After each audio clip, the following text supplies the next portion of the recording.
সাল্লাল্লাহু আলাইহি ওয়াসাল্লাম ওয়া শাররুল উমুরি মুহদাসাতুহা ওয়া কুল্লু মুহদাসাতিন বিদআহ ওয়া কুল্লু বিদআতিন দালালাহ ওয়া কুল্লু দালালাতিন ফিন্নার। আসসালামু আলাইকুম ওয়া রাহমাতুল্লাহি ওয়া বারাকাতুহু। আমাকে আমার বাড়ি সিলেট, কিন্তু আমাকে বাংলায় মানে শুদ্ধ এসে বলতে বলা হয়েছে, আমি সেই জন্য শুদ্ধই করতেছি। মানে অনেক সময় সিলেটিরা মাইন্ড করেন, সিলেটিদের সাথে বাংলা কথা বললে সিলেটরা মাইন্ড করেন, এবং এটা সঙ্গত কারণেই মাইন্ড করেন। মানুষ মাত্রই তার প্যারোকিয়াল হয়, মানুষ নিজের কমিউনিটির ল্যাঙ্গুয়েজে বা আচার আচরণের সাথে কমফোর্টেবল ফিল করে। তো আমি যেমন বাইরে যখন আমার সাথে কারো দেখা হয়েছে, জার্মানিতে একটা ছেলের সাথে একবার দেখা হলো, পাশাপাশি আমরা দাঁড়ায় আছি, তো আমি যাকে জিজ্ঞেস করলাম আপনি কি ইন্ডিয়ান, বলেন না আমি বাংলাদেশি। নেক্সট শব্দটা আমি বাংলায় বলছি, প্রথমটা ইংলিশে বলছি, নেক্সটটা বাংলায় বলছি। তখন যদি আর ইংরেজিতে বলতাম সে মনে করতাম আমি ফুটানি দেখাইতেছি। তো এই জন্য ওনারা যেহেতু এটা করতেছেন, লাইভ সম্প্রচার করতেছেন, সেই জন্য ওনারা বাংলা বলছেন। কিন্তু আমি সিলেটিও ভালোভাবে বলতে পারি, এবং আমি আপনাদের একজন, এটা আশ্বস্ত করে তারপরে আমি আমার বক্তব্য শুরু করতেছি। এখানে আমার ব্যাপার না, ব্যাপারটা আয়োজকদের। আচ্ছা, আমাকে যে টপিক দেওয়া হয়েছে ঈমান ভঙ্গের কারণ, এটা আমি যেভাবে বলি, সাধারণত বলি, অনেকখানি বলছি, আগেও বলছি বা এখনও কোথাও কোথাও বলি, এটা আসলে 3টা জুমার খুতবা। এই টপিকটা আমি যেখান থেকে বলি সেখানে 3টা জুমার খুতবা আছে একজন স্কলারের, সেটাকে আমি শর্টকাট করে বলার চেষ্টা করি। আজকের আয়োজনে ঈমান ভঙ্গের কারণ আছে একটা, এবং যুব সমাজের নৈতিক অবক্ষয়ের কারণ ও তার প্রতিকার এবং প্রতিরোধের উপায় নিয়ে আলোচনা। আজকের রাত আসলে মানে শেষ হয়ে যাবে যদি এটা নিয়ে রিয়েলি আলোচনা করা হয়। তা আমি চেষ্টা করব সুইপিং যেটা বলে, মানে যত শর্টের সম্ভব এগুলো করতে। আর ঈমান ভঙ্গের কারণ বলছেন, ঈমান থাকলে ভঙ্গের প্রশ্ন আসে, ঈমান আছে কিনা সেটা বোধহয় আগে একটু করার ব্যাপার ছিল।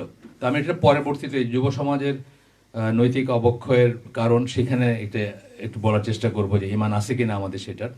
তো তার আগে ইনশাল্লাহ আমরা ঈমান ভঙ্গের কারণগুলো বলি। আমি যেভাবে বলি বা যেখান থেকে বলি সেখানে 12টা পয়েন্ট তারা করেন।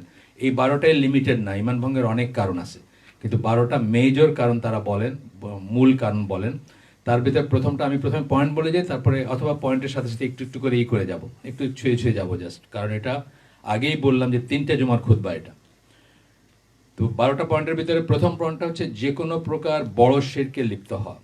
বড় শিরকে তারা 4 ভাগে ভাগ করছেন, এই লেখক যার থেকে আমি পড়ি উনি 4 ভাগে ভাগ করছেন। একটা হচ্ছে প্রার্থনায় শিরক। প্রার্থনায় শিরক মানে আল্লাহ ছাড়া কারো কাছে কিছু প্রার্থনা করা, পীর হোক, রাসূল সাল্লাল্লাহু আলাইহি ওয়াসাল্লাম হন বা আরও কোনো বুজুর্গ হন, কারো কাছে কিছু প্রার্থনার সেন্সে যেটা আসে সেইভাবে চাওয়া। প্রার্থনা হচ্ছে ইবাদতের নির্যাস, এসেন্স যেটাকে আমরা বলি। লেবুর নির্যাস হচ্ছে লেবুর রস, যেটা সেটা রসের জন্য কিন্তু আমরা লেবুটা খাই বা লেবুটা কিনি। তো ইবাদতের নির্যাস হচ্ছে প্রার্থনা। এই ইবাদত যেহেতু 1 মাইক্রন আল্লাহ ছাড়া কারোর দিকে ডিরেক্ট করা যাবে না, প্রার্থনাও কোনো অবস্থায় আল্লাহ ছাড়া কারোর কাছে করা যাবে না। এটা প্রার্থনা মানে চাওয়া, আমরা চাই না সন্তান চাই, টাকা পয়সা চাই, ঘরবাড়ি চাই, সুন্দরী বউ চাই, অথবা আরেকটা কিছু চাই, সব কিছু শুধুমাত্র আল্লাহর কাছে চাইতে হবে। আমরা বলি ইয়াকা না'বুদু ওয়া ইয়াকা নাস্তাইন, এখানে আমরা বলতেছি যে আমরা আল্লাহ ছাড়া কারো কাছে কিছু চাই না। এটার মিনিং হচ্ছে যে জিনিসগুলো আল্লাহর কাছে চাওয়ার সেগুলো আর কারো কাছে চাই না। আপনাকে আমি বললাম আমার এক গ্লাস পানি দেন, এটা এটা সেই চাওয়া না, এটা কার্যকারণের ব্যাপার। আপনাকে আপনার সামনে গ্লাস আছে, জগ আছে, আমি বললাম আমাকে এক গ্লাস পানি খাওয়ান, এইটা সেই চাওয়া না। যে চাওয়াগুলা মাবুদের কাছে চাওয়া হয়, যিনি দিতে পারেন তার কাছে চাওয়া হয়, যিনি সব কিছু দিতে পারেন তার কাছে চাওয়া হয়, সেই প্রার্থনা আল্লাহ ছাড়া কারো কাছে করা যাবে না। এটা 2 নম্বর হচ্ছে শিরকের ভিতরে আমি আসি এখন। 1 নম্বর পয়েন্টের 4টা ক্যাটাগরি আমি বললাম। 1 নম্বর পয়েন্ট কি কোন প্রকার শিরক, সেটার 4টা পয়েন্ট বলছি আমি। প্রথমটা বললাম প্রার্থনায় শিরক। 2 নম্বরটা হচ্ছে নিয়তের শিরক। একই কাজ আপনি করেন আমি করি, আমারটা ইবাদত আপনারটা শিরক। কেন? আমি ধরেন গরু জবাই করলাম আল্লাহর নামে সাদাকা হিসাবে, আমারটা যদি কবুল হয় আলহামদুলিল্লাহ, আমারটা শিরক না। কিন্তু আপনি এই একই গরু হয়তো ফুলতলির ওইখানে পাঠাই দিলেন, যে ওইখানে বাবার মাজারে বা বাবার ওইটা জবাই করা হোক, আপনারটা কিন্তু শিরক হয়ে যাবে, শুধু নিয়তের কারণে। হ্যাঁ, নিয়ত। তো এটা বুঝতে হবে যে নিয়তটা আমাদের শুদ্ধ হইতে হবে। আমাদের সকল ইবাদতের কাজ, সওয়াব হাসিলের কাজ শুদ্ধ নিয়ত হইতে হবে, শুদ্ধ ইন্টেনশন, ভিতরে নিয়তটা শুদ্ধ থাকতে হবে, তা নাহলে শিরক হয়ে যাওয়ার চান্স আছে। যেভাবে আমি উদাহরণ দিলাম একটা, তিন নম্বর ক্যাটাগরির শিরক হচ্ছে আনুগত্যের শিরক। আনুগত্যের শিরক মানে হচ্ছে আপনার এমন আনুগত্য যদি কারোর প্রতি থাকে যে আনুগত্য আপনাকে আল্লাহর আনুগত্য থেকে বিমুখ করে বা আল্লাহর আনুগত্যের বিপরীতে যায়, সেটা হচ্ছে আনুগত্য শিরক। এখানে সূরা তওবার 31 নম্বর আয়াতে আল্লাহ বলতেছেন যে ইহুদি এবং খ্রিস্টানদের কথা বলতেছেন যে তারা তাদের রাব্বি এবং বিশপ মানে তাদের ধর্মযাজক যারা, তাদেরকে তারা এই রব বানায় নিছে। তো আদি বিন হাতিম বলে এক সাহাবী ছিলেন, উনি খ্রিস্টান ছিলেন, উনি আল্লাহ রসুলের কাছে দিন গ্রহণ মানে ইসলাম গ্রহণ করতে আসছেন। তো উনি বললেন যে আমি ইসলাম গ্রহণ করবো, কিন্তু আমি একটু জানতে চাই আল্লাহ এইভাবে কেন বলেন, আমরা তো আমাদের ধর্মযাজকদের ইবাদত করি না। তখন আল্লাহ রসুল তাকে বললেন যে তারা যদি একটা হারাম জিনিসকে হালাল বলে ফতোয়া দেয়, তোমরা মাইনে নাও না? যে হ্যাঁ, তা তো আমরা মানি, হারামকে হালাল, এবং কিন্তু হালাল জিনিসকে হারাম বলে তোমরা মানো না? যে হ্যাঁ, সেটাও তো মানি। এইটাই হচ্ছে রব বানায় নেওয়া, এবং এইটাই হচ্ছে আনুগত্যের শিরক। যখন আল্লাহ যেটাকে হারাম করছেন সেটা আপনার কোনো বুজুর্গ, কোনো পীর, কোনো ফকির হালাল করে দিল আর আপনি সেটাকে হালাল মনে করে করতে শুরু করলেন, এটা হচ্ছে আনুগত্যের শিরক। এরকম আমাদের ধরেন আমরা পলিটিক্যাল লিডাররা আছে, তারা আমাদেরকে বা আরও অনেক অনেক ধরনের লিডার আছে আমাদের ভিতরে, ধরেন স্থানীয় গ্রাম পঞ্চায়েত হোক, মোড়ল হোক, তারপরে পলিটিক্যাল লিডার হোক, দেশের রাষ্ট্রপ্রধান হোক, রাষ্ট্রনায়ক হোক, এরা ডে ইন ডে আউট আমাদেরকে হারাম জিনিসকে হালাল বানাই দিচ্ছে। আমাদের দেশে ব্যাংকিং আছে না, ব্যাংকিং চলতেছে তো। আপনি এখানে যদি আমি বলি যে গোলাপগঞ্জের বাজারে একটা শুকরের মাংসের দোকান দেওয়া হয়েছে, আপনারা কি করবেন? সবাইকে ভেঙে দিবেন না? অন্তত গোলাপগঞ্জের মানুষ ভেঙে দিবে যে কি মুসলমানের সমাজের ভিতরে শুকরের গোশতের দোকান। শুকরের গোশতের ব্যাপারে আল্লাহ কিন্তু বলেন নাই যে শুকরের গোশত যে খাইলো সে আল্লাহ এবং রসুলের সাথে যুদ্ধ ঘোষণা করলো, এই কথা কিন্তু বলেন নাই, শুধু হারাম বলছেন। আর ব্যাংকের কথা কি বলছেন, সুদের কথা কি বলছেন? আল্লাহ এবং আল্লাহ রসুলের সাথে যুদ্ধ ঘোষণা করছে বলছেন। কয়টা ব্রাঞ্চ আছে ইসে গোলাপগঞ্জে? অন্তত 5-7টা তো আছেই, অনেক কয়টা ব্যাংক আছে, তাই না? আপনারা কি কেউ ভাঙতে গেছেন? না। ওইখানে গেলে ম্যানেজার চা খাওয়াই দেন, আপনারা খুব খুশি হয়ে চা খাই আসেন যে আমার কত তোয়াজ করছে ওইখানে, তাই না? এইটা বুঝের ব্যাপার, চিন্তা করবেন, এটা নিয়ে চিন্তা করবেন ইনশাআল্লাহ, ইমান ভঙ্গকারী বিষয়ের ভিতরে আসতেছে। 4 নাম্বারটা হচ্ছে ভালোবাসায় শিরক। আমরা অনেকেই অন্য কাউকে, মানুষকে অথবা কাউকে ভালোবাসি, অন্য কোনো মানুষকে এমনভাবে ভালোবাসি যেটা আল্লাহর ভালোবাসাকে ছাড়াই চলে যায়। পৃথিবীর সকল ভালোবাসা আল্লাহর ভালোবাসার সাবসেট বা আমব্রেলায় হইতে হবে, মানে আল্লাহর ভালোবাসার বাইরে যেতে পারবে না কোনোটা। আল্লাহর ভালোবাসার বাইরে কোনটা যেতে পারবে না, আল্লাহর ভালোবাসার ভিতরে থাকতে হবে। তো যেটা হয় যে আপনার ধরেন এই শীতের রাতে সকালে আপনি ঘুম থেকে উঠতে গেছেন, ফজরের নামাজ পড়বেন, আপনার বউ করলো কি এত শীতের ভিতরে উঠবা, সকালে 8টার সময় পড়ে নিও ফজরের নামাজ। এগুলো আছে, রেওয়াজ আছে, আমাদের দেশে রেওয়াজ আছে। অনেক মানুষ ফজরের নামাজ সূর্য ওঠার পরে পড়ে। তো এই যে বউয়ের ভালোবাসা বা বউয়ের কথায় আপনি আল্লাহর কথার বাইরে গেলেন বা আল্লাহর আনুগত্যের বাইরে গেলেন, এইটারই ধারাবাহিকতায় আপনার ভালোবাসার শিরক, মানে এটাকে ভালোবাসার শিরক বলে। এটা আপনি কোনো মানুষের জন্য হতে পারে, সবচেয়ে বড় ভালোবাসার শিরক হচ্ছে নিজের নফসের ভালোবাসা, যেটা আপনাকে আপনার যা ইচ্ছা করে আপনি সেটা করেন। এটা আসলে মানে নিজের নফসকে আপনি আল্লাহর চেয়ে বড় অবস্থান দিছেন বা পজিশন দিছেন। যেটা সূরা ফুরকানে একটা আয়াতে বলছেন আল্লাহ, 43 নম্বর আয়াত, সম্ভবত 25 নম্বর সূরা, যে তুমি কি তাদের দেখেছো যারা নিজের হাওয়াকে ইলা বানায় নিছে, নিজের হাওয়াকেই ইলা বানায় নিছে, মানে তারা হাওয়ার উপাসনা করে, হাওয়া যেটা বলে সেটা করে, আল্লাহ যেটা বলে ওটা করে না। এটা হচ্ছে ভালোবাসার শিরকের চূড়ান্ত একটা আর কি, মানে একটা একটা একটা ম্যানিফেস্টেশন বা একটা প্রকাশ। আমার প্রথম পয়েন্টটা গেছে, প্রথম পয়েন্টটা ছিল, আমি বলছি 12টা পয়েন্ট বলবো। প্রথম পয়েন্টটা হচ্ছে আমার সময় কতক্ষণ একটু জানি না, 1 ঘন্টা কখন, সেটা কখন হবে 1 ঘন্টা, আমি কখন শুরু করি? 9:30। আচ্ছা, ঠিক আছে। তো সেকেন্ডটা হচ্ছে আপনার এবং আল্লাহর মাঝখানে কাউকে মধ্যস্থতাকারী মনে করা, এজেন্সি মনে করা। আমার দেশে বহু মানুষ আছে তারা এজেন্সি ধরে না, পীর ধরে, মুরিদ ধরে। অনেক মানুষের, অনেক পীর আছে যারা বেহেশতের টিকিট দেয়, বা তার অনেক আছে, মানে গনে শেষ করতে পারবেন না। এজেন্সি মনে করে, একটা যুক্তি থাকে তাদের যে আমি যদি প্রাইম মিনিস্টারের কাছে দেখা করতে যাই, আমি কি সরাসরি দেখা করতে পারবো না। তার পিএস বা তার প্রাইভেট সেক্রেটারি বা তার আগে একটা ঘাটে আমাকে গিয়ে নাম লিখে দিতে হবে, সুপারিশ করতে হবে, বা কিছু তাকে বলবো যে আমার একটু পৌঁছে দেন। তো প্রাইম মিনিস্টার ভিতর থেকে দেখবেন, দেখে যদি তার ইচ্ছা হয় তাহলে উনি দিবেন, ইজাজত দিবেন, আর ইচ্ছা না হলে বলবেন যে না, দেখা হবে না। তা আল্লাহর ব্যাপারে এরকম একটা এজেন্সি লাগে, একটা কারোর মাধ্যমে যাইতে হয়, নাইলে কেমনি। প্রাইম মিনিস্টার এই ফোনের এই পাশ দেখলে ওই পাশ কি আছে জানেন না, প্রাইম মিনিস্টারের দৃষ্টি এটার ওই পাশে যায় না, ঠিক না? একটা বই যদি প্রাইম মিনিস্টারে দেখান, ওই মানুষ তো, একটা বই যদি তাকে দেখান তাহলে উনি বইয়ের এই কভার দেখলে পিছনে কি আছে এটা জানেন না। কিন্তু আল্লাহ কি পিছনেরটা জানেন না? পিছনেরটা জানেন, সামনেরটা জানেন। আপনার ভিতরে কি আছে জানেন, আপনি কি বলবেন জানেন, আপনি কি চাইবেন জানেন, আপনি কি করবেন জানেন, কি ফন্দি করতেছেন জানেন, কোনটা করেন নাই সেটা জানেন, তাই না? অন্ধকার রাত্রে অন্ধকার পাথরের নিচে একটা কালো পিঁপড়া যে হাঁটে, আল্লাহ সেটা সম্বন্ধেও জানেন। একটা গাছের পাতাও আল্লাহর জ্ঞান ছাড়া পড়ে না। সুতরাং সেই আল্লাহর কোনো এজেন্সির দরকার নাই, কোনো সহায়তাকারীর দরকার নাই, বা তার সেফটি সিকিউরিটিরও ব্যাপার নাই। প্রাইম মিনিস্টারের সেফটি সিকিউরিটির ব্যাপার আছে। তো মানুষের সাথে আমরা যেন আল্লাহকে গুলায় না ফেলি। এবং আল্লাহ বলছেন কি, তারা জিজ্ঞেস করে আমি কোথায়, বলো আমি কাছেই আসি। এবং আল্লাহকে সরাসরি আমরা এই করতে পারি, তাই না? আমাদের কারো মাধ্যমে যাওয়ার কিছু নেই। আমরা আল্লাহর সবচেয়ে কাছাকাছি থাকি কখন? যখন সেজদায় থাকি, সালাতে সেজদায় যখন থাকি, তখন আমরা সরাসরি আল্লাহর সাথে আল্লাহর কাছে চাইতে পারি, আল্লাহর কাছে এই করতে পারি। কোরআনের সূরা বাকারার আয়াতে আল্লাহ বলছেন সাবরি ওয়াস সালাত, সবর এবং সালাতের মাধ্যমে আল্লাহ সাহায্য প্রার্থনা করতে সরাসরি চাইতে পারি, যা ইচ্ছা চাইতে পারি। এবং আল্লাহ চাওয়ার ব্যাপারে আমরা কোনো লিমিটেশন নাই। মানে ধরেন কথার কথা, আমি রাস্তার ফকির, আমি এখন 100 কোটি টাকা আল্লাহর কাছে চাইতেছি, এটা কি অসম্ভব আল্লাহর জন্য দেওয়া? অসম্ভব না। আমি যদি মনে করি যে আল্লাহর জন্য কিছু দেওয়া আমাকে অসম্ভব, যেটা আল্লাহ বারণ করেন নাই সেরকম জিনিস যদি হয়, তাহলেই বুঝতে হবে যে আমার আল্লাহ সম্বন্ধে আইডিয়া ক্লিয়ার না। তা আল্লাহ এবং আপনার মাঝে মধ্যস্থতাকারী যদি কাউকে নেন, তাহলে আপনার ঈমান নষ্ট হয়ে যাবে, আপনি ইসলাম থেকে বের হয়ে যাবেন, বা আপনার ইসলাম, আপনি আর মুসলিম থাকবেন না। হ্যাঁ। 3 নম্বর পয়েন্ট হচ্ছে কাফেরদেরকে কাফের মনে না করা।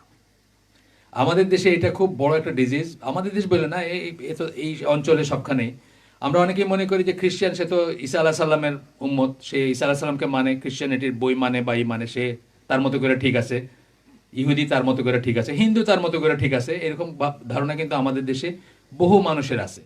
এবং লাকুম দিনুকুম ওয়ালিয়া দিনের এক্সপ্লেনেশন করতে গিয়ে অনেকে আবার এগুলোরে মানে গুলায় ফেলেন, মনে করেন যে সবাই সবার মতো করে ঠিক আছে, আমি আমার মতো করে মুসলমান। এটা কি ঠিক নাকি ব্যাপারটা? না, এটা ঠিক না। যেদিন উনি যে আয়াতটা পড়লেন সূরা মায়দার 3 নম্বর আয়াত, আল্লাহ যেদিন বললেন যে তোমাদের আজকের দিনে তোমাদের জন্য তোমাদের দিনকে আমি পরিপূর্ণ করে দিলাম, পারফেক্ট করে দিলাম, সেই দিনের পরে পৃথিবীতে মাত্র 2টা দিন আছে, দিন আল ইসলাম, দিন আল কুফর।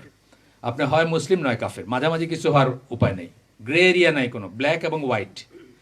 তো এটা আরও আছে, আপনার আরও অন্যান্য জায়গায় আল্লাহ বলছেন বা রসুল বলছেন যে যে আমার কথা শুনলো সে এবং আমার সে বিশ্বাস করলো না, সে ইহুদি হয়ে না খ্রিস্টান হয়ে মারা গেল, ইহুদি হয়ে অথবা খ্রিস্টান হয়ে মারা গেল, সে হচ্ছে কি আখেরাতে ক্ষতিগ্রস্ত। আমি জাস্ট জিসটা বললাম।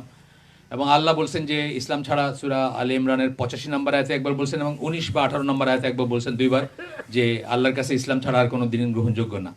সুতরাং একজন মানুষ আইদার মুসলিম অথবা কাফের, এই জিনিস বিশ্বাসটা আমরা ঠিক করে নিব যে একজন কাফেরকে আমরা কাফের বলবো, কাফেরকে কাফের না মনে করলে কেউ সে কাফের হয়ে যেতে পারে। আমার কথা না এগুলো, একটাও আমার কথা না, এগুলো সব দলিল আছে আমাদের। বললাম তো যে 3টা জুমার খুতবা আমি আপনাদের এখানে হয়তো আধা ঘন্টায় বলবো এখন। আচ্ছা, কাফেরকে কাফের মনে করতে হবে, তার মানে এটা না যে তাদেরকে আমরা মাইরে ফেলবো, কেটে ফেলবো, তা না। কিন্তু আমরা তো, আমাদের সাহাবীরা সবাই কাফের ছিলেন না এককালে? মুশরিক ছিলেন তো, অলমোস্ট সবাই মুশরিক ছিলেন। এক একজন হয়তো ডিফারেন্ট হইতে পারেন, দিনে হানিফের উপর ছিলেন বা এই ছিলেন, তো এভারেজ সাহাবীরা কি মুশরিক ছিলেন না? তারা ইসলামে দাখিল হয়েছেন, তারা আমাদের অনুসরণীয় সাহাবী, তাই না? এইভাবেই আমরা কাফের মুশরিক যারা আছে তাদের ব্যাপারে আশা করব, তাদের ব্যাপারে আমরা দোয়া করতে পারি, হিদায়াতের দোয়া, এবং তাদেরকে আমরা দাওয়াত দিব, কিন্তু তাদেরকে কাফের জ্ঞান করব। কাফেরকে কাফের জ্ঞান না করলে আমরা নিজেদের, আমাদের ঈমান নষ্ট হয়ে যাবে। 4 নম্বর হচ্ছে আল্লাহ রাসূল সাল্লাল্লাহু আলাইহি ওয়াসাল্লাম যে জীবন বিধান নিয়ে আসছিলেন, অর্থাৎ কি শরিয়া, সেটাকে যদি আমরা মনে করি যে তার চেয়ে বেটার এখন কিছু আছে, সেটা ডেমোক্রেসি, ক্যাপিটালিজম, সোশ্যালিজম, যে কোনো ইজম হোক না কেন, তাহলে আমাদের ঈমান নষ্ট হয়ে যাবে। অথবা আমরা যদি রিপ্লেসেবল মনে করি যে আল্লাহ রাসূল যে জীবন ব্যবস্থা নিয়ে আসছিলেন ওটার এখন চলে না, সুতরাং এখন ওইটার জায়গায় আরেকটা আমরা করব বা পালন করব, তাইলে আমাদের ঈমান নষ্ট হয়ে যাবে। এটা নিয়ে অনেক বড় কথা আছে, এটা নিয়ে অনেক কথা আছে। কিয়ামত পর্যন্ত আল্লাহ রাসূল সাল্লাল্লাহু আলাইহি ওয়াসাল্লাম যে জীবন বিধান নিয়ে আসছে এটা ভ্যালিড থাকবে, সারা দুনিয়া উল্টে গেলেও এটা চেঞ্জ হবে না। আব্দুল্লাহ ইবনে মাসউদের একটা আসার বলতেছি যে সবাই যদি দিন ছেড়ে চলে যায় আর একজন যদি দিনের উপর থাকে, সত্যের উপর থাকে, সেই জামাত, সেই আল জামাত। আল জামাত মানে কি বোঝেছেন? আল্লাহ রসুলের সময় আল জামাত বলতে কি বোঝাতেন? তার আন্ডারে যে মুসলিমরা ছিলেন তাদেরকে বোঝানো হতো, তাই না? সেটারই ধারাবাহিকতা চলতেছে এখনই। তাহলে একজন থাকলে সেই সত্যের উপর যদি থাকে সেই জামাত, বাকিরা কি? বাকিরা যদি বের হয়ে চলে যায় তাহলে ইসলামের কিছু আসে যায় না। আল্লাহ রসুল অন্যত্র বলছেন যে কিয়ামত পর্যন্ত তার উম্মার একটা দল টিকে থাকবে যাদের কেউ কেউ ক্ষতি করতে পারবে না, যাদেরকে বিভিন্ন নামে বলছেন, কখনো বলছেন তাইফা মানসুরা, ফিরকাতুন নাজিয়া, এই ধরনের বিভিন্ন নাম বলি আমরা তাদের ব্যাপারে। এবং আল জামাত বলছেন, আজকে আমরা কি বলি? আহলুস সুন্নাহ ওয়াল জামা কথাটা বলি।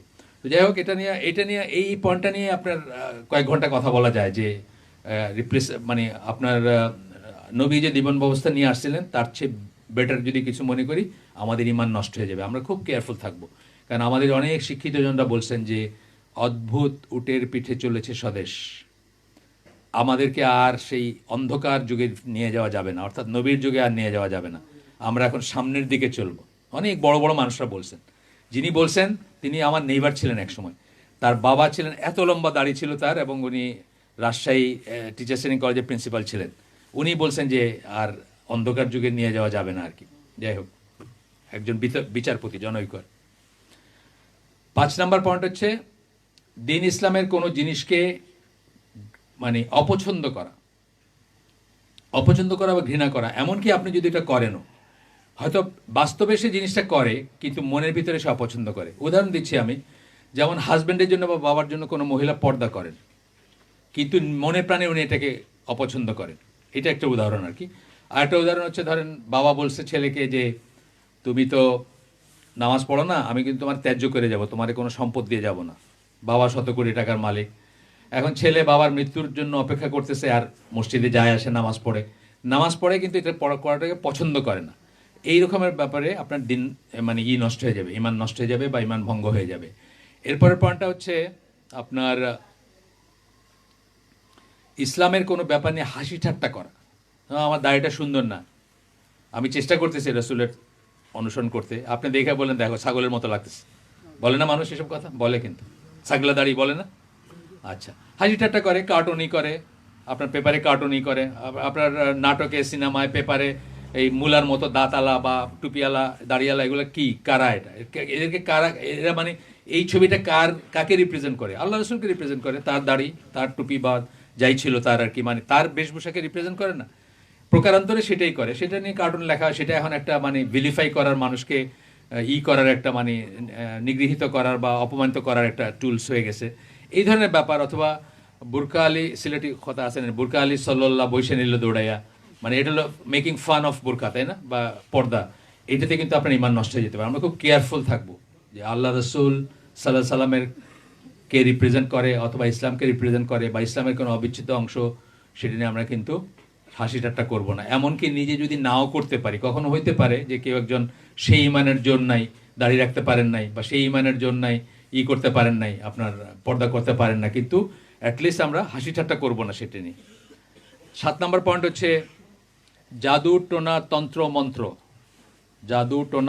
মন্ত্র ঝাড়ফুঁক, যেগুলা সহি ইসের সুন্না বা ইসের বাইরে আছে, মাসনুন না যেগুলো আর কি। কিছু কিছু জাদু টোনা তো মসনুন হইতে পারে না, কিন্তু ঝাড়ফুঁক তো সহি ইসে করা যায়, তরিকায় করা যায়। তো জাদুটোনা করা এর সাথে আসে যে গণনা করা মানে এই যে একই লাইনে আসে হাত দেখা অথবা অ্যাস্ট্রোলজি বা এই ধরনের জিনিস। তো 40 দিনের ইবাদত কবুল হবে না যদি আমরা কৌতূহল বশত একজনের কাছে যাই, একজন গণকের কাছে গিয়ে জিজ্ঞেস করলাম না আজকের দিনটি কেমনে যাবে, পেপারে উঠে একটা দেখেন, পেপারের পাশে একটা কলাম উঠে, ওইটা রাশিফল, ওইটা জাস্ট আমরা কৌতূহল বশত যদি দেখি, বিশ্বাস করতেছি না, দেখি না কি লেখা আছে, তাহলেও স্কলাররা বলেন যে 40 দিনের ইবাদত কবুল হবে না, যদিও আপনাকে ফরজ ইবাদত করে যেতে হবে, মানে আপনি নামাজ পড়বেন, সালাত আদায় করবেন, কিন্তু আপনার 40 দিনের সেটার কোনো ফলাফল আসবে না বা কোনো সওয়াব হবে না। আচ্ছা, আর তন্ত্রমন্ত্র যেগুলো বললাম, এগুলো তো মোস্ট অফ ইট শিরক অথবা কুফর অথবা দুইটাই, কখনো শিরক কখনো কুফর বা দুইটাই হতে পারে।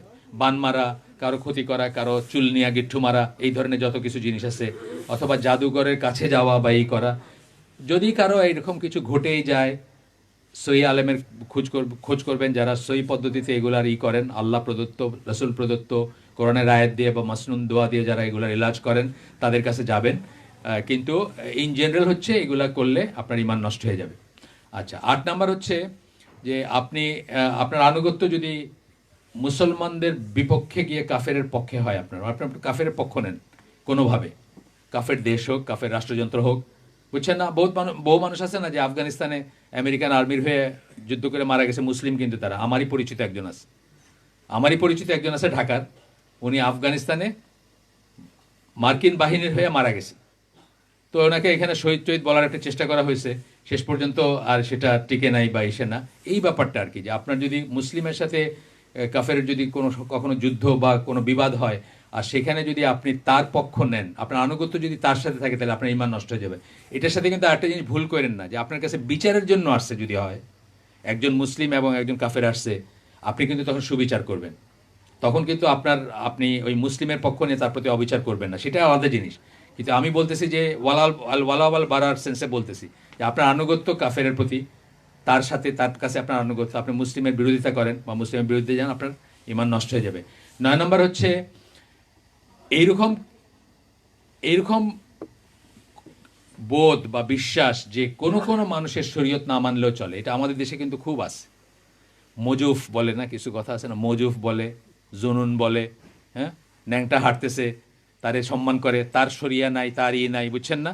এবং শুধু সেটা না, সুফিরা আছে, সুফি শায়েকরা আছেন, পীর আছেন, তারা নামাজ পড়েন না, তারা ইবাদত করেন না, তারা গোসল করেন না ফর 40 ইয়ার্স। ওই যে ঢাকা এক লোকের পিছনে হাঁটতো না, হাঁটা বাবা, মরে গেছে হায়দার, সে গোসল করে না ফর 40 ইয়ার্স হয়তো, মাথার চুল জটা, তাই সে নাকি বুজুর্গ, সে নাকি মানে তার কোনো শরিয়া নাই। শরিয়ার থেকে এক্সেমটেড কারা? শরিয়ার নিয়ম থেকে কারা এক্সেমটেড? পাগল, শিশু, অজ্ঞান ব্যক্তি, অজ্ঞান হয়ে আপনি পড়ে আছেন, আপনার নামাজ তখন আর নামাজের হিসাব নাই। আর হচ্ছে বিশেষ বিশেষ একটা সময় মেয়েদের কিছু এক্সামশন আছে, তার বাইরের শরিয়ত থেকে কেউ এক্সামটেড না। কিন্তু আপনি যদি জ্ঞান করেন যে এই মানুষের উপরে শরিয়ার বিধান প্রযোজ্য না, এই শরিয়ার ঊর্ধ্বে, যেমন সুফিরা বলে খাস বা খাসের খাস, মানে ইংল্যান্ডে সুফি শায়েকরা আছে যারা মদ খায়, আপনার জনি ওয়াকার হুইস্কি খায়, তো তার সাগরেদরা বলে যে এটা ওনার জন্য হুইস্কি না, ওনার জন্য হারাম না, উনি হলেন খাস বা খাস অফ দ্য খাস আর কি, এটা আমাদের জন্য মদ, কিন্তু ওনার জন্য মদ না। এটা এই জ্ঞান আপনি যদি এটা বিশ্বাস করেন, আপনার ইমান নষ্ট হয়ে যাবে। যে বলতেছে তার কথা আলাদা, যে বলতেছে করতেছে সে তো আর বাইরেই, আপনারও ইমান নষ্ট হয়ে যাবে। যে আপনি মনে করেন যে কোনো কোনো মানুষের সালাত না পড়লে চলে, কোনো কোনো মানুষের রোজা না রাখলে চলে, কোনো কোনো মানুষের শরীয়তের বিধান না রাখলে চলে, কোনো কোনো মানুষ মেয়েরে কোলে বসায়, একটা বাইরের মহিলারে কোলে বসায় রাখলেও তার কোনো পাপ নাই, এটা যদি আপনি মনে করেন, আপনার ইমান নষ্ট হয়ে যাবে। আপনি জানেন আয়েশা রাদিয়াল্লাহু আনহা ইসে বলছেন না যে আল্লাহ রাসূল সাল্লাল্লাহু আলাইহি ওয়াসাল্লাম কোনোদিন কোনো মেয়ের গায়ে টাচ করে বায়াত নেন নাই, কোনোদিন নেন নাই। শরীয়তের এক্সামশন থাকলে তার থাকতে পারতো, তাই না? তার থাকতে পারতো না, কিন্তু তার তো নাই, মানে তো পাঁচ ওয়াক্ত সালাতের সাথে আরো এক ওয়াক্ত এক্সট্রা ছিল, তাহাজ্জুদ। সুতরাং শরীয়তের এক্সামশন যদি কেউ মনে করেন আসে, তাহলে তার ইমান নষ্ট হয়ে যাবে। 10 নম্বর পয়েন্ট হচ্ছে দিন থেকে মুখ ফিরায় নেওয়া, না শিখে না প্র্যাকটিস করে। দুইটা কথা বললাম আমি, না শিখে না প্র্যাকটিস করে। আজকাল যে অবস্থা হয়েছে, এর এক্সটেনশন হবে না শিখায়া না প্র্যাকটিস করে। আপনি আপনার ছেলে মেয়েকে ডাক্তার বানালেন, ইঞ্জিনিয়ার বানালেন, বাপের নাম চেঞ্জ করে ইংল্যান্ডে পাঠাইলেন, আমেরিকায় পাঠাইলেন, কিন্তু বেসিক দিনটা শিখাইলেন না। দিন থেকে আপনি মুখ ফিরে নিলেন, নিজে শিখলেন না, শিখাইলেন না, অথবা প্র্যাকটিস করলেন না। এটাও ইমান বিনষ্টকারী বিষয়, ঠিক আছে? এটা আজকাল বেশি বলার কারণ, মানে বেশি ইম্পর্টেন্স এই জন্য যে আমরা যখন বড় হচ্ছি তখন দেখতাম মক্তব ছিল, সকালবেলা বাচ্চারা যে কোনো কমিউনিটিতে মসজিদে, আর একেবারে কেউ না থাকলেও মসজিদে অন্তত গিয়ে হুজুরের কাছে আলিফ বা তাসা শিখতো, সাথে কলেমা বা ওই কোরআন পড়তে শিখতো ইত্যাদি। আজকালকের কি হয়েছে, আজকালকের বাবা মা নিজেরা ঘুমায় রাত্রে 3টায়, পারলে ফেসবুক চালায়া, সিনেমা দেখা, যত চ্যানেল আছে সবই কইরা রাত্রে 3টায় হয়তো ঘুমাইলো, সকালে সেই তো উঠতেছে না, বাচ্চা উঠবে কেমনে? বাচ্চাকে কিভাবে পাঠাবে সে মসজিদে বা অন্যত্র? তো এই জন্য দিন না শেখা এবং প্র্যাকটিস না করাটা, এই ধরনের ইমান ভঙ্গের কারণটা, ইমান ভঙ্গটা হয়তো অনেকেই আমরা পড়ে যাব এটার ভিতরে। আমরা ইনশাল্লাহ কারেক্ট করে নিব, এখন থেকে কারেক্ট করে নিব। আমি অনেক মানুষকে চিনি, উনি ছোটোবেলায় কোরআন পড়তে জানতেন, এখন আর পারেন না পড়তে। আমাকে একজন বিদেশ থেকে কোরআন পাঠাইতে বলছে, আমি আবু বকর জাকারিয়া ভাইয়ের তফসিরটা পাঠাই দিছি। তো উনি বলেন, ভাই এটা তো আমি পড়তে পারি না, আমার যে ওই সুলাইমানি লাইব্রেরি না কি আছে, ওইখানকার উচ্চারণ সহ, যেটা উচ্চারণ সহ কিন্তু বেসিক্যালি না জায়েজ উচ্চারণ, বাংলা উচ্চারণ লেখেন আছে না, আল্লাহ হুম্মা আ লয় লয়, এটা কিন্তু বেসিক্যালি না জায়েজ, এবং এটা হারাম বলেন স্কলাররা, ট্রান্সলিটারেশন যেটাকে আমরা বলি। কিন্তু উনি পড়তে পারেন না, এককালে পড়তে পারতেন, এখন ভুলে গেছে, না পড়তে কোরআন পড়তে ভুলে গেছে। সো এইটা হচ্ছে ইমান বিনষ্টকারী বিষয়, আমরা মনে রাখবো। এরপরের পয়েন্টটা হচ্ছে 12টা পয়েন্ট বলছিলাম, আমি 10টা শেষ হয়ে গেছে। আমি খুব তাড়াতাড়ি করার চেষ্টা করতেছি সময়ের জন্য। এরপরটা 11 নাম্বারটা হচ্ছে দিনের অবিচ্ছেদ্য কোনো অংশকে অস্বীকার করা। উদাহরণ দিচ্ছি আমি, যেমন ধরেন এখন একটা গ্রুপ বাইরেছে কোরআনিয়ন বলে বা কোরআন অনলি বলে, ঢাকায় আছে বা অন্য কোথাও আছে, সারা দুনিয়াতেই আছে। তো এরা কি করে, এরা বলে খালি কোরআন মানবো, হাদিস মানবো না। এখন হাদিস অথবা সুন্নাহ হচ্ছে দিনের অবিচ্ছেদ্য অংশ। হাদিস ছাড়া আপনার কোনো ইবাদত নাই, আপনার কোনো দিন নাই। যারা যারা গবেষণা করেন, যাদের জ্ঞান আছে, তারা বলেন সুন্নাহ সমান হচ্ছে ইসলাম, নো সুন্নাহ নো ইসলাম। আপনি উদাহরণ দিচ্ছি আমি, আজকে সালাদ পড়ে আসলে চার রাকাত, এটা কোথা থেকে জানেন আপনি? দুইটা সেজদা করছেন, একটা রুকু করছেন, সালাম ফিরাইছেন, কি পড়ছেন ভিতরে, কোথা থেকে জানেন? সমস্ত কিছু হাদিস থেকে আসছে, সমস্ত কিছু সুন্নাত থেকে আসছে। একজন মহিলার সাথে আপনি এক ঘরে নির্জনে বসতে পারবেন না, এটা কোরআনে লেখা না, এটা সুন্নাত থেকে আসছে। এই ধরনের জীবন বিধানের যত কিছু দেখবেন আপনি, হজ বলেন, জাকাত বলেন, সিয়াম বলেন, কখন ইফতার করবেন কে বলছেন? কে দেখা দিয়ে গেছেন কখন ইফতার করবেন, কখন সেরি করবেন, কে দেখা দিয়ে গেছেন? আল্লাহ রসুল সাহেব দেখা দিয়ে গেছেন, তাই না? এই জন্য বলেন নো সুন্নাহ নো দিন। এই রকমের অবিচ্ছেদ্য অংশ। একটা বললাম সুন্নাহ অস্বীকার করা মানে আপনি ইসলাম থেকে বাইরে হয়ে যাবেন, আপনার ইসলাম নষ্ট হয়ে যাবে একইভাবে, বা আপনার ইমান নষ্ট হয়ে যাবে একইভাবে। আরেকটা উদাহরণ দিচ্ছি, যে আপনি সব কিছু মানেন, ইসলামের সব কিছু মানেন, শুধুমাত্র সুদ যে হারাম এটা মানেন না, আপনার ইসলাম নষ্ট হয়ে যাবে। কেন? সুদ যে হারাম এটা হচ্ছে ইসলামের অবিচ্ছেদ্য অংশ, ইসলামের নিয়ম কানুনের একটা অবিচ্ছেদ্য অংশ। ঠিক আছে? একটা লোক সারা জীবন সুদী ব্যাংকে চাকরি করছে, কিন্তু সে নিজের মনে সে অনুশোচনা করে, সে তওবা করতে চায়, সে কান্নাকাটি করে, বের হয়ে আসতে পারতেছে না, সে কিন্তু গুনাহগার মুসলিম। কিন্তু আরেকজন লোক জীবনে কোনোদিন সুদ খায় নাই, কিন্তু সে মনে করে যে সুদটা জায়েজ বা সুদটা আল্লাহ হারাম করছেন, এটা ঠিক না, সে কিন্তু আর মুসলিম নাই, ঠিক না? সে কিন্তু কাফের হয়ে যেতে পারে বা কাফের সে। তো আমরা ইমান বিনষ্টকারী বিষয়ে খেয়াল করব যে সবসময় দেখবেন বিশ্বাসের সাথে যুক্ত। আপনি কি বিশ্বাস করতেছেন, এটা খুব ইম্পর্টেন্ট জিনিস।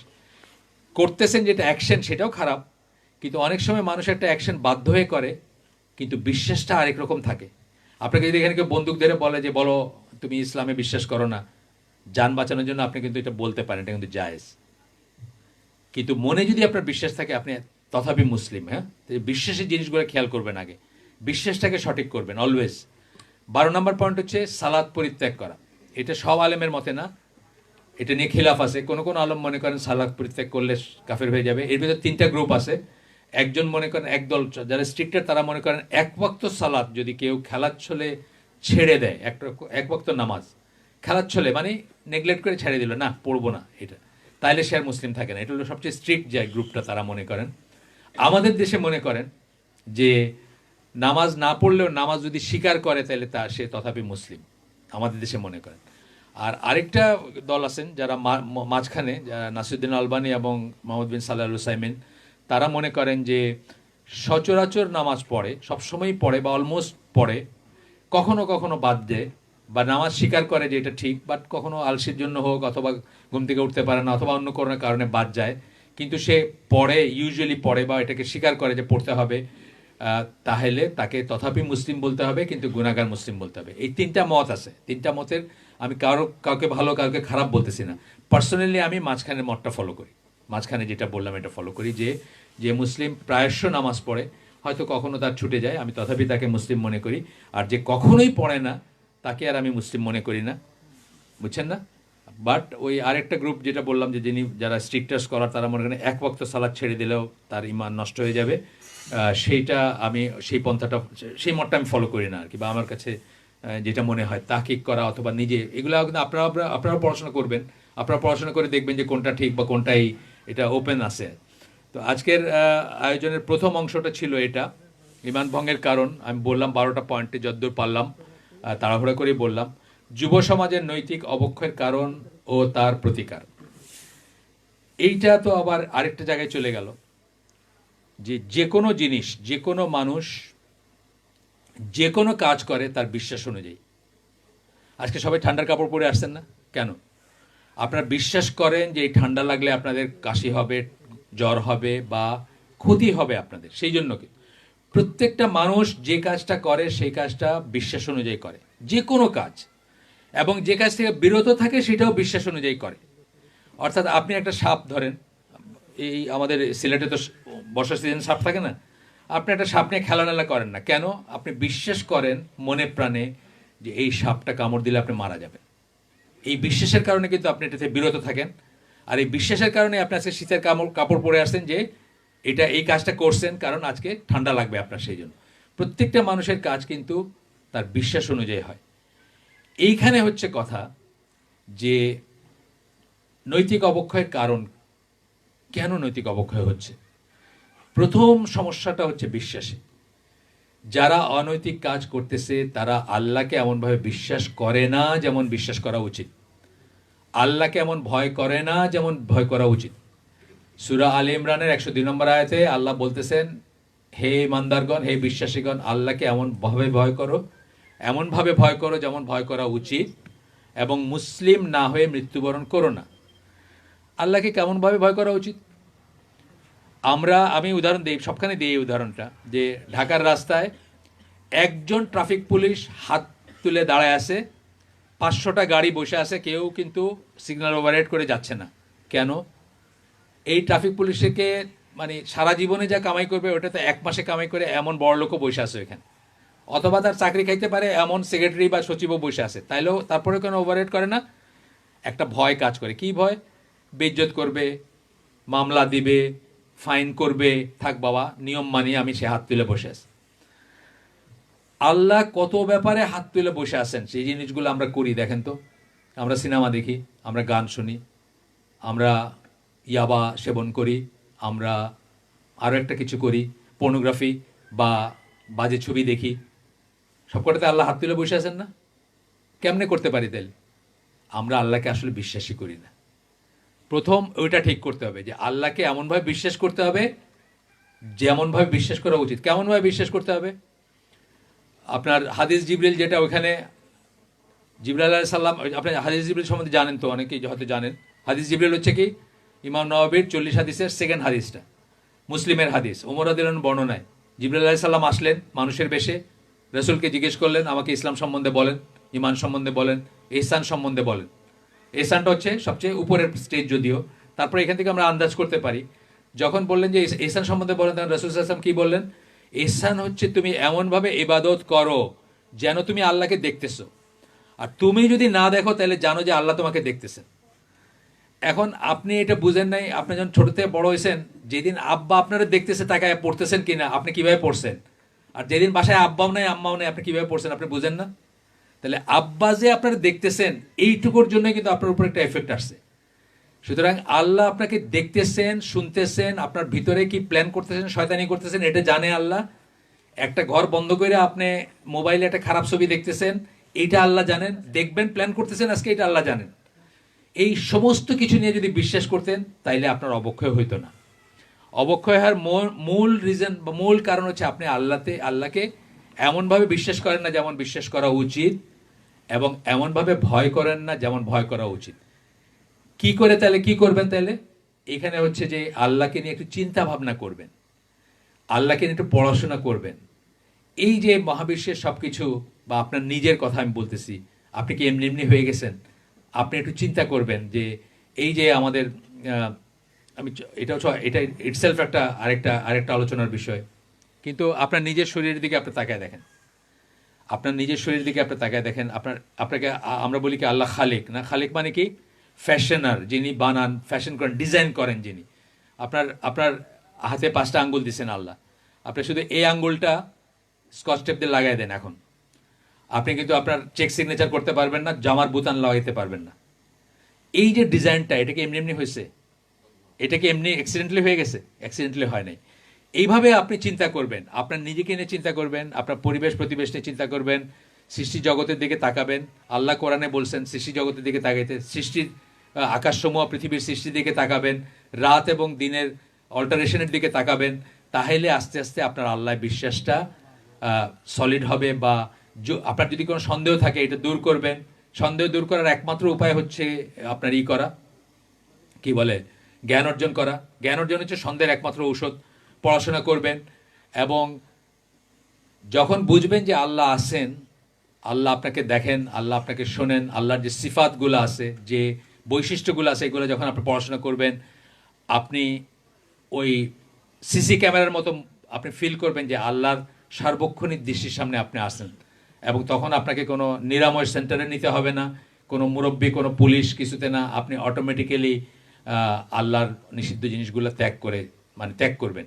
পশ্চিমা জগতে যেটা হয় যে তারা ততক্ষণ পর্যন্ত আল্লাহ বিশ্বাস করে, বা কি বলে, আল্লাহ বলতেছে, সরি মাফ করবেন, ততক্ষণ পর্যন্ত তাদের মোরালিটি বা ততক্ষণ পর্যন্ত তারা আইন মানে যতক্ষণ তারা ধরা পড়ার ভয় থাকে। আমার একটা এক্সপিরিয়েন্স আমি অনেকের সাথে শেয়ার করছি। আমি যখন ইংল্যান্ডে পড়াশোনা করতাম একটা ছোট্ট শহরে, অনেক আগের কথা, তো ওই শহরে কিং স্ট্রিট বলে একটা আছে, ওইখানে দুই মাথায় দুইটা দুইটা করে চারটা আছে, টেলিফোন বুথ আছে আর কি। তো তখনকার দিনের এক এক এক পাউন্ডের কয়েন ঢুকায় আমরা বাসায় কথা বলতাম। তো একদিন দেখি যে একটা বুথ একদম খালি, আর একটা বুথে লম্বা লাইন। তা আমি জিজ্ঞেস করছি ওদেরই একজনকে, বিদেশি মানে সাদা চামড়া একজনকে, যে ভাই এটা এটা মানে ভাই বলতে জাস্ট মুখে ভাই আসলো, আমি তাহলে ভাই বলি নাই, মানে তাকে যা সম্বোধন করেন সেটা করছি, যে এই বুথটা খালি কেন, এটা কি নষ্ট নাকি, আর ওই বুথটাতে এত লম্বা লাইন কেন? বলে না, এটাও ভালো ওইটাও ভালো। আমি বলি তাহলে ওইটাতে এত লম্বা লাইন কেন?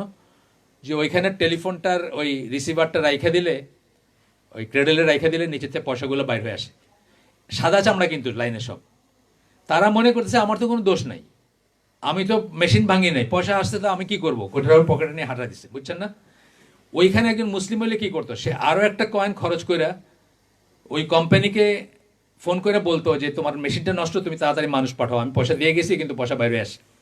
আপনারা সৌদি আরবের কথা যারা আগে শুনছেন, যারা আগের দিনে সৌদি আরবে গেছেন, আমরা গিয়ে নষ্ট করার আগে, আমাদের মতো বাঙালি বা পাকিস্তানের গিয়ে নষ্ট করার আগে, আপনার গাড়িতে ধাক্কা লাগাই দিছে এক লোক, সে হাতের লেখা মার্কারের লেখা ওইখানে আপনার করে রাখছেন, ফোন নাম্বার দিয়ে রাখছে, যে ভাই তোমার গাড়িটা আমি ধাক্কা মারছি, এটার যত খরচ লাগে ঠিক করতে আমি দিব, আমার নাম্বার এটা, আমার ওয়ার্কশপে এখানে আছে, তুমি ওইখানে গিয়ে ঠিক করে নি।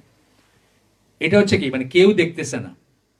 কেউ যখন দেখতেছে না তখন কে দেখতেছেন? আল্লাহ দেখতেছেন। এইভাবে যদি আল্লাহকে বিশ্বাস করতে পারতাম আমরা, তাহলে নৈতিক অবক্ষয় আমাদের হইতো না। নৈতিক অবক্ষয়ের প্রথম কারণ হচ্ছে আল্লাহ যে আমাদেরকে দেখেন, শোনেন। অন্ধকার রাতে কালো পাথরের নিচে একটা পিঁপড়া যখন মুভ করে, কালো পিঁপড়া, সেটাও যে আল্লাহ জানেন, এই বিশ্বাসটা আমাদের ভিতর নাই, বা এইভাবে আমরা আল্লাহকে অনুভব করি না, আল্লাহকে বিশ্বাস করি না। সেই জন্য কিন্তু আমরা এই অবক্ষয়গুলাতে পা দেই। এখন একটা ব্যাপার আছে যে অবক্ষয়ের অনেক আগের একটা কথা আমার মনে পড়ে, এক দিনী ভাই ছিলেন, ওনার একটা দিনী প্রোগ্রামে আমি গেছি, আমার কিছু লেখালেখি আছে, কিছু বই নিতে বলছেন, নিয়ে গেছি। তো পয়সাটা কি বলে, বইগুলো একটা পিয়ন শ্রেণীর একজন মানুষের কাছে দিছি, আর তাকে বলছি যে তুমি পয়সাটা কালেক্ট করে তোমার কাছে রেখে দিও। তো কয়েকদিন পরে ভাই আমাকে জিজ্ঞেস করছেন আপনার বই তো বিক্রি হয়েছে, পয়সাগুলো নিয়েছেন? আমি বলি না, ওর কাছে আছে। বলি না, এটা তো ঠিক করেন নাই, পয়সাগুলো নিয়ে নেন। কেন বলছেন? উনি বলতেছেন যে ইসলাম বা ইসলামী সমাজে অন্যায় করার স্কোপটাই থাকবে না। উনি বলতেছেন যে আপনি যে পয়সাটা ওর কাছে রাখলেন, ও তো একটা গরিব মানুষ, অভাবী মানুষ, ওর একটা কারণে ও পয়সাটা ভেঙে ফেলতে পারে, এই স্কোপটাই তাকে দেওয়া উচিত না, আপনি কিন্তু তাকে করাপ্ট করলেন। আমি আসলে জিনিসটা তখন খুব ভালো বুঝি নাই, কিন্তু পরে যখন আমি দেখলাম পড়ে যে চুরির বিধান যখন আসে, আপনার বাসায় একজন শীত কেটে বা দরজার তালা ভেঙে ঢুকে আপনার আলমারি থেকে আপনার গয়না বা টাকা চুরি করলো, এইটার যে বিধান, আর আপনি আপনার টেবিলের উপরে আপনার মানে নোট দিয়ে ভর্তি মানিব্যাগ রেখে দিয়েছেন, ঘরে একটা কাজের মানুষ আসে, সে আসতেছে যাইতেছে ঢুকতেছে বাইরেতেছে, সে যদি ওখান থেকে একটা নোট নেয়, এটার বিধান কিন্তু আলাদা। কারণ আপনি তাকে সুযোগ করে দিছেন যে সে যেন এটার থেকে নিতে পারে, আপনি এনাফ সিকিউর করেন নাই। তো আমাদের সমাজের ব্যাপারটাও সেরকম। সামাজিক অবক্ষয়ের একটা কারণ তো বললাম, আল্লাহ সেভাবে বিশ্বাস করি না আমরা। নেক্সট কারণটা হচ্ছে কি, আমরা ফ্যাসিলিটেট করতেছি, আমরা সুযোগ করে দিচ্ছি যাতে মানুষজন নষ্ট হয়। আমরা বা যারা আমাদেরকে খেলায়, আমাদেরকে নিয়ে চিন্তা করে, যারা যারা আমাদের দণ্ডমুণ্ডের কর্তা, বা যারা আমাদেরকে পণের মতো ইউজ করে, তারা এই সুযোগগুলো করে দিচ্ছে যেন আপনি এগুলো করতে পারেন। একটা উদাহরণ দিচ্ছি আমি।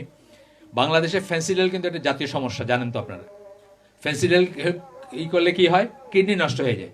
কিডনি নষ্ট হলে মানুষ কি হবে, একটা 30 বছরের তাগড়া যুবক দেখবেন এরকম করে হাঁটতেছে, সে আর কোনো কাজ করতে পারে না, বিয়ে শাদিও নাই, কাজও নাই, সারাদিন খালি ওটার ধান্দা যে কি করে চুরি করে হোক, রক্ত বেচা হোক, ওই নেশা করবে বা ই করবে। ফেন্সিডেল একটা বললাম, জাস্ট মাথায় আসলো, ইয়াবা কই থেকে আসে? পার্শ্ববর্তী দেশ থেকে আসে। ফেন্সিডেল আরেকটা পার্শ্ববর্তী দেশ থেকে আসে। সেই দেশের কয়েকশো ফ্যাক্টরি আছে অ্যারাউন্ড দ্য বর্ডার এই ফেন্সিডেল বানানোর জন্য। এক ফোঁটা ফেন্সিডেল সেই দেশের মানুষ খায় না, কিন্তু সব আসে আমাদের মানুষজনের জন্য, তাই না? তাহলে আপনি যে কোনো একটা একটা কাজের বেনিফিশিয়ারি কারা, এটা দিয়ে বুঝবেন কাজটা কারা করাইছে।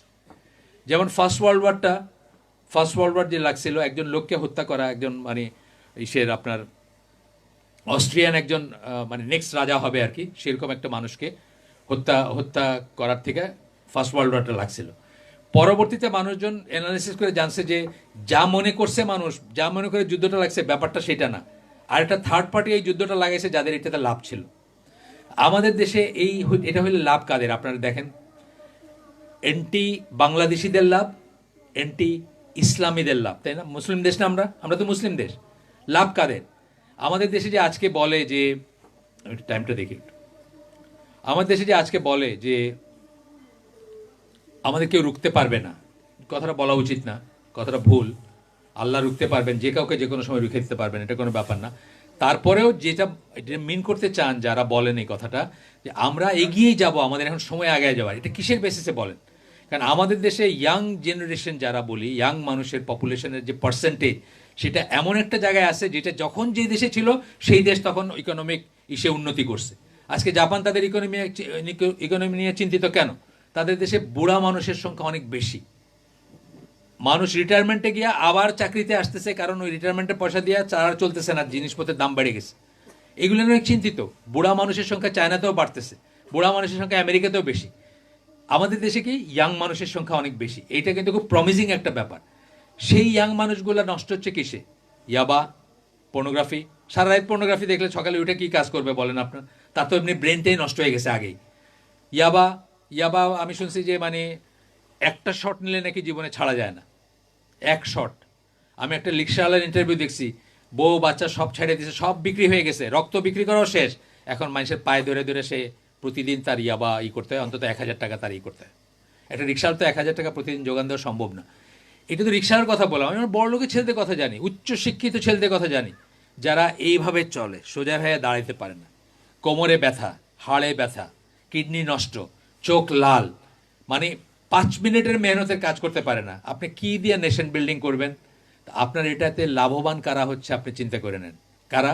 যারা বাংলাদেশকে দমায় রাখতে চায় তারা, যারা মুসলমানদের দমায় রাখতে চায় তারা। তারা কারা আপনারা এখন চিন্তা করে দেখেন, বেনিফিশিয়ারি কারা, তাই না ব্যাপারটা? এইসবেও যদি না হয়, তাহলে এইসবেও যদি না পারে, তাহলে আপনার জন্য আরও রাস্তা করে রাখছে, আইএসএ যোগদান দিয়ে দেন। আইএসএ যোগদান করলে কি হবে? ইয়াং মানুষ, তাগড়া মানুষ গিয়ে ওখানে মরে গেল। মুসলমান ইম্মার কত তাগড়া মানুষ মরে গেছে না ওইখানে। ওইটাও কিন্তু আরেকটা ষড়যন্ত্র, যে আপনি আইএসএ যাবেন, আপনার ইয়াং জেনারেশন যাবে, ওইখানে গিয়ে মারা যাবে, ইয়াং জেনারেশন কমে যাবে। এই দেশটাতে যারা মানে প্রোগ্রেস, মানে যেটাকে আমরা প্রগতি বলি, প্রোগ্রেস বলি, উন্নতি বলি, ডেভেলপমেন্ট বলি, সেটাতে সবচেয়ে বড় যোগান দিত যারা, তারাই শেষ আর কি। তো এইটা আমাদের চিন্তার ব্যাপার আছে।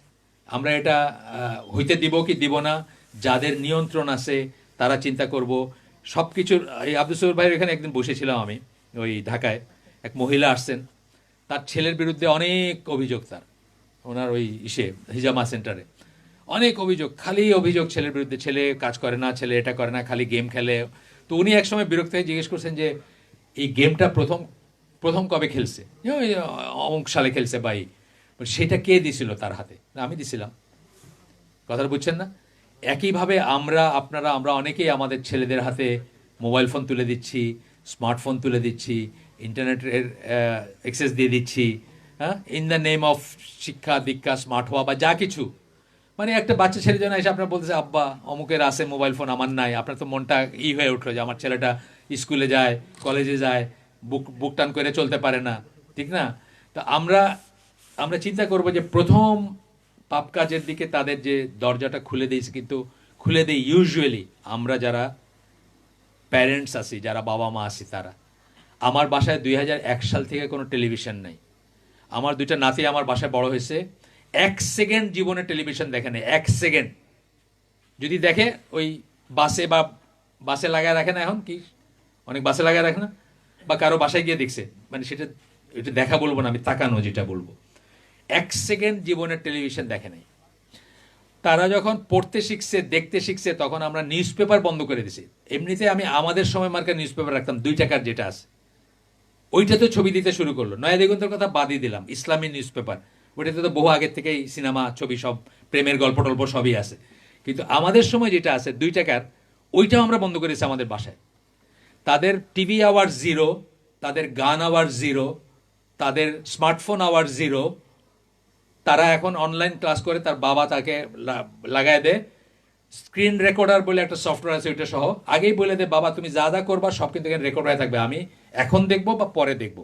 এবং কোনো প্রাইভেট জায়গায় না, খোলা জায়গায় বসে করবা, মা আছে, বাবা আছে, সবাই আছে। যেহেতু এখন অনলাইন ইসে বাধ্য হয়ে আমরা এসে যাচ্ছি, অনেক কিছুতে যাচ্ছি। তো প্রথম এই পথটা কিন্তু আমরা খুলে দিই। এবং এই জন্য আমরা কিন্তু ওই রসুলের একটা হাদিস আছে না, যে একটা ভালো নিয়ম চালু করলো, সে ওইটার ফল মানে পরে যতজন করবে সেটার সবটা পাবে, ওদের সব কমা ছাড়া।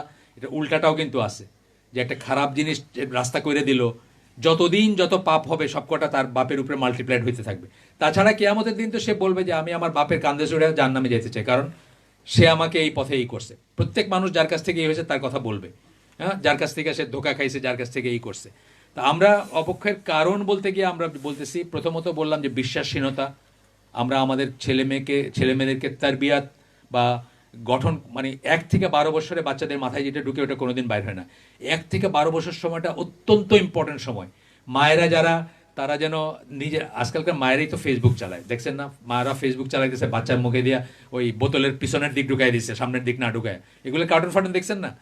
তো আপনাদের অবগতির জন্য, আমার ফ্যামিলিতে 6 জন অ্যাডাল্ট। আমরা 6 জন অ্যাডাল্ট, মানে আমি, আমার ছেলে, আমার মেয়ের জামাই, আমার মেয়ে, আমার ছেলের বউ, আমার ওয়াইফ। আমাদের কারো ফেসবুক, ইনস্টাগ্রাম নাই, বলে গেলাম আজকে আপনাদের এখানে। আমাদের কারো ফেসবুক, ইনস্টাগ্রাম নাই। 6 জন অ্যাডাল্ট আমরা। এদের ভিতরে, অ্যাডাল্টদের ভিতর বলতেছি, আমার ফ্যামিলিতে অ্যাডাল্ট এবং ছোট মিলায় 4 জন হাফেজা আছেন, 2 সাইড মিলায়। মেয়ে, মেয়ের মেয়ে, ছেলের ছেলে, 4 জন হাফেজ অলরেডি, আরেকজন প্রসেসে আছে, ছোট ছেলেটা প্রসেসে আছে এখন। আপনারা শহীদুল্লাহ খান মাদানির একটা শুনতেছিলাম, আমি একবার হজে গেলাম, তখন ওনাকে বললাম যে আমার অনুপস্থিতিতে উনি যেন 2টা প্রোগ্রাম করেন। তো উনি প্রোগ্রাম করলেন, একটা হলো ছেলে মেয়ের উপর বাবা মার হক, একটা হলো বাবা মার উপর ছেলে মেয়ের হক। 2টা প্রোগ্রাম করলেন, 2 সপ্তাহে করলেন। তো যেটা ছেলে মেয়ের হক বলতেছেন, সেটাখানে বললেন যে অনাগত সন্তান, মানে আপনি বিয়ে করেন না এখনো, আপনার যে সন্তান বিয়ে করার পরে আসবে, তার হক আপনার উপর হচ্ছে, আপনি তার জন্য এমন একজন মা চুজ করবেন যে তাকে আল্লাহর মতো করে বড় করবে। আমি তো এখন একটা কন্ডিশন করে দিতে চাই যে ইসলামী বিয়েতে আমরা বিয়ে শাদীর কাজ করি, ইয়াং ছেলেদের মেয়েদের বিয়ে শাদীর কাজ করি এবং আল্লাহর জন্য করি। আমি কন্ডিশন করে দিতে চাই যে ফেসবুক ইউজ করে কোনো মানুষের বিয়ের, ফেসবুক ইউজ করে ছেলে বা মেয়ে, তাদের বিয়ের আমি গটকালি করব না। তার কারণ হচ্ছে খুবই রিস্কি একটা ব্যাপার।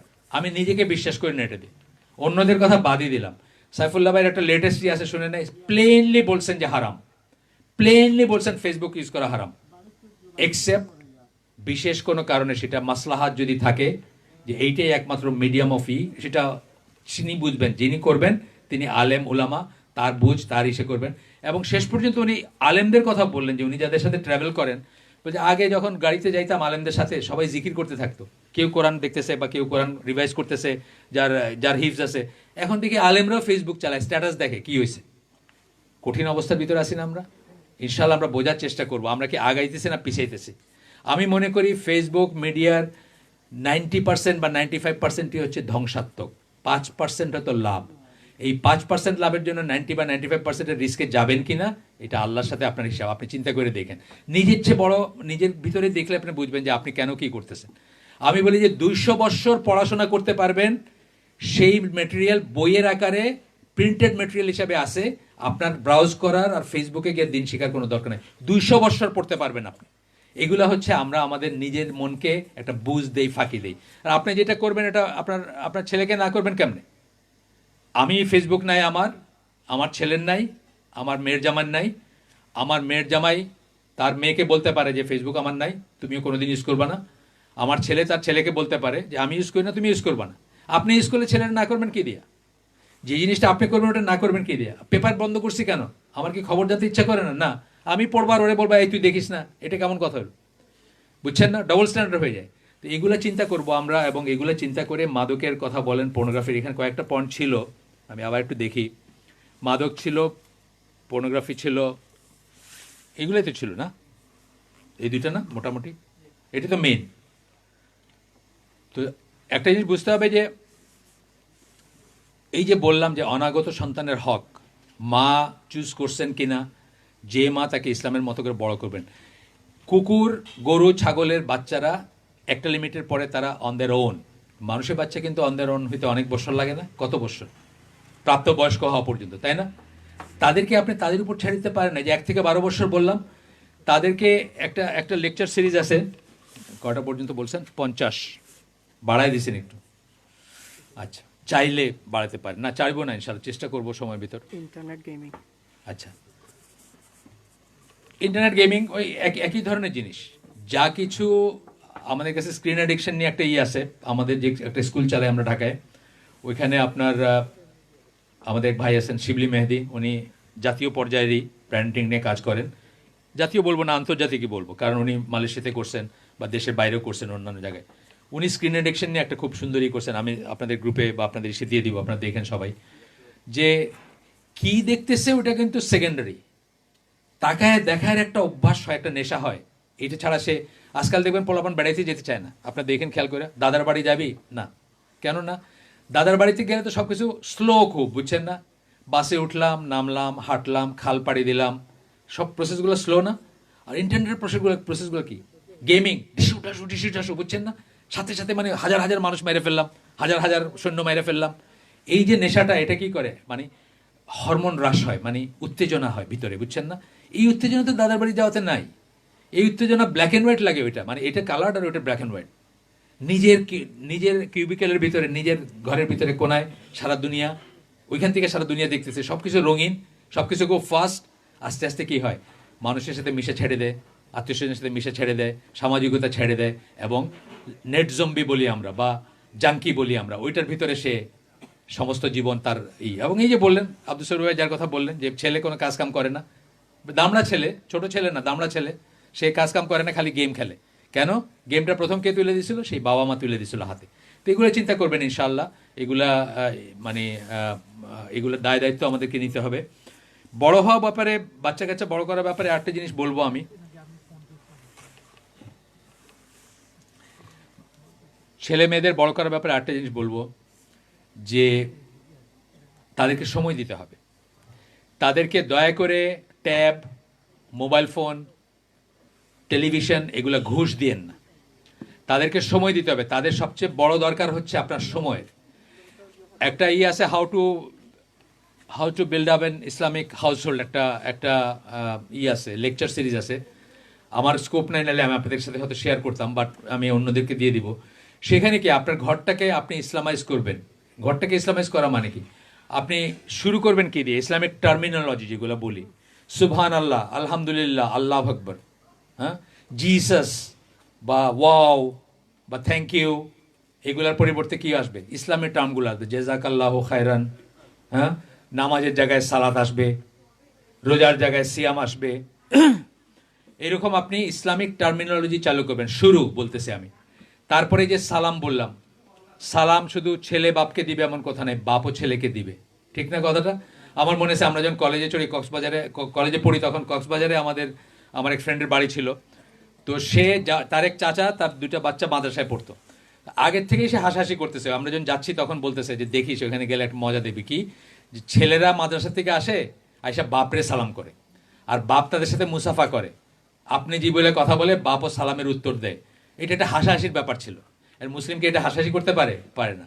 আপনি এইভাবে বড় করবেন, ইসলামাইজ করা যেটাকে বলে। প্রত্যেকটা জিনিসে আপনি খেয়াল করবেন ইসলাম কি বলছে, আল্লাহ কি বলছে, আল্লাহ কি চাইছেন, রসুল কি চাইছেন।